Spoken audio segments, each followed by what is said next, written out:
11 August 2020 रोजी राजस्थानमधल्या जोधपूर शहरात सकाळी 11 वाजता महानगरपालिकेचे कर्मचारी नंदादी परिसरातील सीवरेज प्लांटची साफसफाई करत होते. स्वच्छता करताना एका महिला कर्मचाऱ्याला कचऱ्यात एक संशयास्पद पिशवी दिसली. तिने ती पिशवी उचलून दुसरीकडे फेकायचा प्रयत्न केला, पण ती पिशवी खूप जड वाटली. त्यामुळे तिने ती पिशवी उघडून पाहण्याचा निर्णय घेतला. पिशवी उघडताच तिच्या डोळ्यासमोर आलेलं दृश्य बघून ती घाबरली. त्या पिशवीत एक माणसाचे 2 हात आणि 2 पाय कापलेले होते. या भीतीदायक दृश्यामुळे महिला कर्मचाऱ्याने लगेचच याची माहिती पोलिसांना दिली. प्लॉटचे पर्यवेक्षक पूनमचंद वाल्मिकी आणि ऑपरेटर पप्पू मंडल यांनीही घटनास्थळी येऊन पोलिसांना सांगितले की सिवरेज साफ करताना ही पिशवी अचानक सापडली होती. पिशवीत कापलेले हात पाय गुंडाळलेले होते. त्या पिशवीवर भाग्यलक्ष्मी टेक्सटाईल, जिल्हा पाली असं छापलेलं होतं. पोलिसांनी या प्रकरणाला खूप गंभीर मानून तपास सुरू केला. त्यांनी पाहिलं की हे अवयव धारदार कटर मशीनने कापलेले होते. याचा अर्थ कोणीतरी माणसाची हत्या करून त्याचे शरीराचे तुकडे करून सिवरेजमध्ये फेकले होते.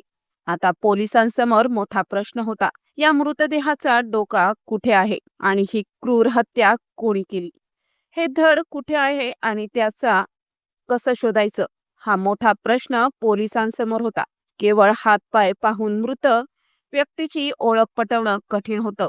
ओळख पटवल्याशिवाय खुनाचा तपास पुढे जाऊ शकत नव्हता. म्हणून अधिकाऱ्यांनी श्वान पथक आणि FSL टीमला बोलावलं. पण त्यावेळी पोलिसांना मृत व्यक्ती किंवा खुनीबद्दल काहीही माहिती मिळाली नाही. डोकं आणि धड शोधणे खूप गरजेचे होते. त्यामुळे पोलिसांनी आजूबाजूच्या परिसरातील माहिती, ट्रीटमेंट प्लांटशी संबंधित कागदपत्र गोळा करायला सुरुवात केली. सिवरेज पाईपलाईनमध्ये जेट मशीनच्या मदतीने शोध मोहीम सुरू करण्यात आली. परिसरातील सर्व पोलीस ठाण्यांना फोन करून माहिती दिली गेली आणि पोलीस तपासात गुंतले. त्याच दिवशी संध्याकाळी 4 वाजता बनार पोलिसांना सिवरेज लाईनमध्ये आणखी एक पिशवी सापडल्याची बातमी मिळाली. यावेळी त्या पिशवीत कापलेले शीर सापडले. पिशवीवर नागौर जिल्ह्यातील मोर्टा शहरातील एका दुकानाचा पत्ता लिहिलेला होता. यापूर्वी सापडलेल्या पिशवीवर पाली जिल्ह्याचा पत्ता होता आणि या नव्या पिशवीवर मोर्टा सिटीचा पत्ता होता.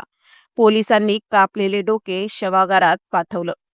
या गुन्ह्याचं गांभीर्य लक्षात घेऊन SFI गोवर्धन आर राम यांनी अज्ञात आरोपींविरुद्ध खुनाचा गुन्हा दाखल केला. तपासासाठी अनेक पथके तयार करण्यात आली. सिवरेज प्लांटमध्ये येणाऱ्या व्यक्तीकडे कसून चौकशी केली गेली. आधुनिक तंत्रज्ञानाचा वापर करून नाल्यात धड शोधण्याचं काम सुरू ठेवलं.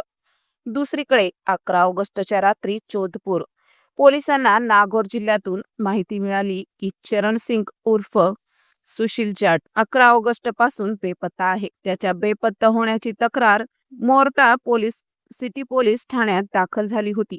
पोलिसांनी तपास सुरू केला आणि सिवरेज लाईनमध्ये सापडलेल्या डोक्याचा फोटो चरण सिंहच्या ओळखीसाठी पाठवला. यानंतर जोधपूर पोलिसांनी हा तपास मोर्टो सिटी पोलिसांकडे सोपवला. चरण सिंहच्या कुटुंबियांना जोधपूरला बोलावण्यात आले. 12 ऑगस्ट रोजी त्यांनी पोलिसांची भेट घेतली. त्यानंतर त्यांना MGM हॉस्पिटलच्या शवागारात नेले गेले. कुटुंबियांनी मृतदेह पाहून तो चरण सिंह उर्फ सुशील जाट असल्याचं सांगितलं. चरण सिंहचे मामा राजेंद्र यांनी पोलिसांना सांगितले की 2 महिन्यांपूर्वी सुशील जाटचा राजस्थान सरकारच्या कृषी विभागात सहाय्यक कृषी अधिकारी म्हणून नियुक्त केले होते. त्यांची पोस्टिंग नागौर जिल्ह्यात होती. 10 ऑगस्टला तो देगाणा तहसील मधील खुदियाना गावात होता.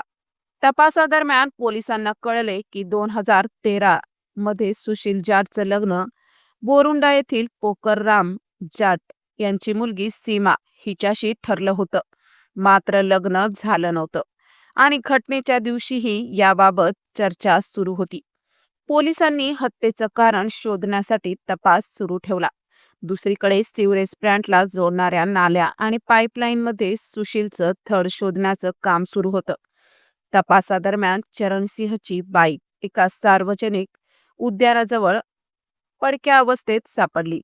आम्ही सुशीलच्या आजूबाजूला लावलेल्या सर्व सीसीटीव्ही कॅमेऱ्याच्या फुटेज तपासले. त्यात 2 मुली सलवार सूट घालून सुशीलच्या दुचाकीवरून आलेल्या 2 मुलींशी संपर्क करत होत्या. यावरून सुशीलच्या हत्येचा संबंध त्याच्या सासरच्या कुटुंबाशी जोडला गेला. त्यामुळे पोलिसांना तपास जोधपूरच्या नंदादी भागात आणि बोरुंडा येथील सुशीलच्या सासरच्या घरात वळला. पोलिसांनी सुशीलच्या यांच्या पत्नी आणि 2 मुलांनाही अटक केली. बहीण आणि सासऱ्यांना पोलीस ठाण्यात आणून चौकशी केली. त्यांनी सुशीलच्या हत्येमध्ये त्यांचा काहीही सहभाग नसल्याचं सांगितलं. पण कडक चौकशी केल्यावर त्यांनी त्यांचा गुन्हा कबूल केला. सुशीलच्या हत्येत त्यांची 23 वर्षांची पत्नी सीमा, 25 वर्षांची प्रियांका, 27 वर्षांची बबिता, प्रियांकाचा प्रियकर भायरा जाट आणि सुशीलच्या 2 मोठ्या बहिणींचा सहभाग होता. पोलिसांनी भायरा जाटला अटक केली. तो खिमसर पोलीस स्टेशनच्या परिसरात काठिंडा गावचा रहिवासी होता. सीमा, प्रियांका आणि बबिता या तिन्ही बहिणी बोरुंडा येथील धायेवन येथील रहिवासी होत्या.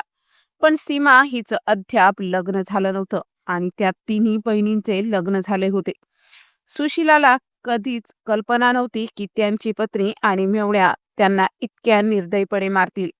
कडक चौकशी या 3 बहिणींनी सुशीलच्या खुनाची कहाणी सांगितली. ही कहाणी ऐकून तुमचाही गोंधळ उडेल. चौकशीत समोर आले की बोरुंडा येथील पोकरराम याने एक एक करून सर्व मुलींची लग्न केली होती. सासरच्यान सोडून राहून ती तिच्या पती आणि मुलांसोबत आनंदी होती. पण सीमा, प्रियांका आणि बबिता या तिन्ही मुली विवाहित होत्या. मात्र बबिता आणि प्रियांका त्यांच्या पतीला सोडून गेल्या होत्या. नागौर जिल्ह्यातील मेट्रा सिटी येथील नेमाराम जाट यांचा मुलगा चरण सिंह उर्फ सुशील 2013 मध्ये सीमाशी लग्न करायला गेला होता. पण ते गौण झाले नाही. सीमा अजून सासरी गेली नव्हती. पण आता सुशील आणि सीमाचं लग्न 27 वर्ष पूर्ण झालं होतं. चांगली सरकारी नोकरी असूनही सीमाच्या कुटुंबियांनी दोघांचं लग्न लावण्यासाठी दबाव टाकला होता. सीमाने कुटुंबियांना गौण करण्यास नकार दिला होता.